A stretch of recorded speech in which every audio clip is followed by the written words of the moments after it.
So, Mr. Samuel Nana Eko Baini Asamoah, The legendary one. also known as the man, or what most of you know, Kasa, shortened as Kasa.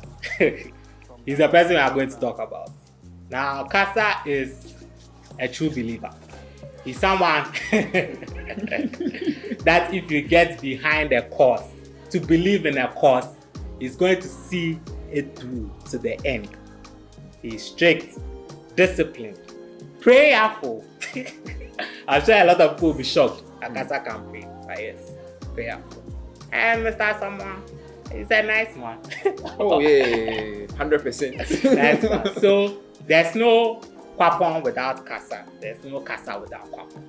So I remember when I was going to school, when we went to check the houses, so my name was Kwapong House and Samuel Boating. There was another Samuel Boating in the house. Okay, so then the day of school came. We're going to the place and they said, oh, Kwapong is on the western compound. So when we got to the crossroads, we didn't really know the place. My parents didn't. So we asked someone. I was like, oh, Kwapong, go down the last house. So yeah, and then we went to go to the place. So, very, very nice house. You could see from the jump, as soon as we got into the house, speaking to the prefect, first week, the fear of Mr. Asamoah was embedded in our hearts, in our mind. It was, if anything happens, you don't want to be sent to the man. Like, just don't get to him. Settle it in the house. Like, and we had prefects who were big, Polo, Uche. Like, they were, so if anything happens, make sure that it is settled with the house prefects or a senior in the house. Don't get to Mr. Asamoah. Like, the man basically says, okay, doing bad things are allowed. Being caught is also allowed. So you have the free will. If you want to do something, do it. But don't be caught. Simple philosophy. He is someone that sticks to everything, follows it to the letter. So if something comes from administration that we are supposed to do, we are doing it just as it has come from the administration. With extra. Simple. Do the right thing and you won't have any problem with the man. He's a nice person, very good teacher. Like, teaches the math with some sophistication, always trying to implement new things. Yeah, so his teaching abilities there, it's not one to even underestimate at all. He's a very nice one, very strict, principled. Now, for a strict person, a lot of times, some people get to see just the extreme parts and not when they are just being strict. Because when you are strict, sometimes you tend to lean towards the extreme. So people know him for the extreme things. They say when we went, we heard rumors that he used to climb trees to catch people. You could break bounds to go and buy food and he would be selling the food. Like, very weird stories. Oh, you could break bounds and he will tell you where you passed. Like, it was tough. So when you go, the first week, we knew that, okay, this man wasn't supposed to be played with. Yes, one thing that, like, Kasa drove home in us, greetings. You don't pass by the man without greeting. You greet. Please don't do it. For the life of you, don't do it.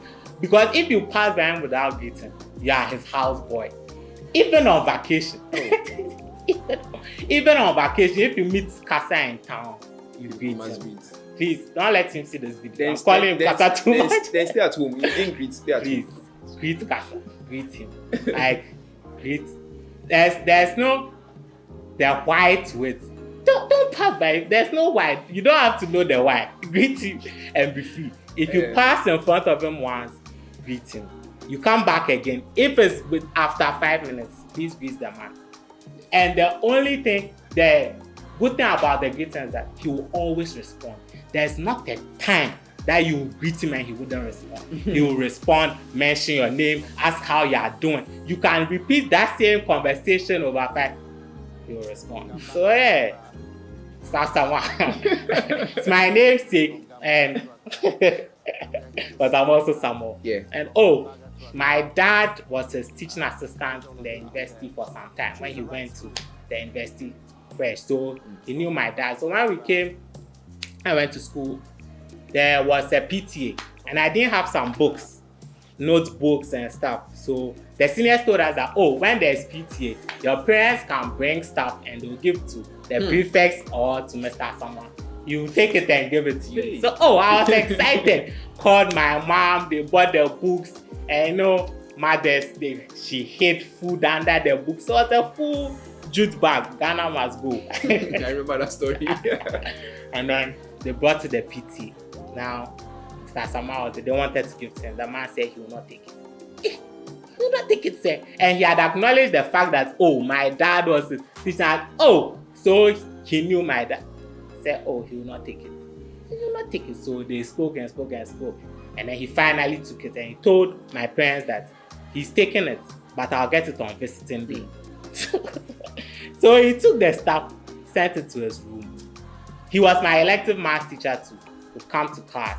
I didn't have a notebook for his subject. He would say, "Go fill your books are resting in my house. On visiting day, I'll give it to you." Every class that he comes for, he will pass by me and say the same thing. Every class. So finally, visiting day came, and then the man gave me my stuff. Like, it took about 1 month before visiting came, and he kept the book, and he was true to his word. It was visiting. They went. It's time for visiting that he brought the books to me. So that visiting, I couldn't even take any of the things my parents were bringing because they had stuck stuff under the books so they just took everything back home, and then I took what was in the bag and then I used it. Yeah, Asamoah follows the law. He is the law. Shall we proceed? Yeah, Mr. Asamoah, experiences with Mr. Asamoah, very, very interesting personality and individual. I think I'm not surprised he had that personality because he was former school prefect of the school. He ran through the school. He had already had a history with the school already. So he really embodied all the ideals of the school, making sure that he will not bend the rules for anybody and all those things. So it was interesting working with him. I think he taught us a lot. At the time, it was very stressful. Very, very stressful. Kwapong boys were working around as if they were dead on campus. Someone once said that there's no way a Kwapong boy can go somewhere else and they won't survive. Once you pass through the house, the 3 years you will survive. There's not. If you don't if you are not able to do it in school, you will find something else to do because the man drilled us carrying logs of wood while it's raining. Reading to lower level. Like it got to a point reading was the easiest thing you could do. If you call Kwapong boys, actually, like when we come and do the work with some swagger. Like everybody knows that. Kwapong boys, laborers of the school, Charlie. And it was a known fact. He would call us. Asamoah said we should come to the east. We are going to do this way. And like Charlie, hidden to a clarion call. Our father is calling us. It was our father, mother, everything, Charlie. So yeah, Asamoah has taught us a lot. Drilled a lot of life lessons into us that we didn't really appreciate in the time. Yeah. Most of us didn't like him whilst we were in school because it was tough. At certain rules, you don't know why you have to follow it. Like it was tough, but I mean, he always gave us the opportunity to go home. You say, if you don't like being in the boarding house, just go home. Just go home. Call your parents to come for you. It's not by force. So yeah, we could go on and on and on because he was my teacher and my housemaster. But so I think you had deeper experiences with him because you were with him in the house and with him in the class. Charlie. I only met him in the house. Different kind of pressure. My experiences were with him in the house. You met him in the house, you leave the house, you go for class, you have a 7:30 class, Asamoah, you have elective math.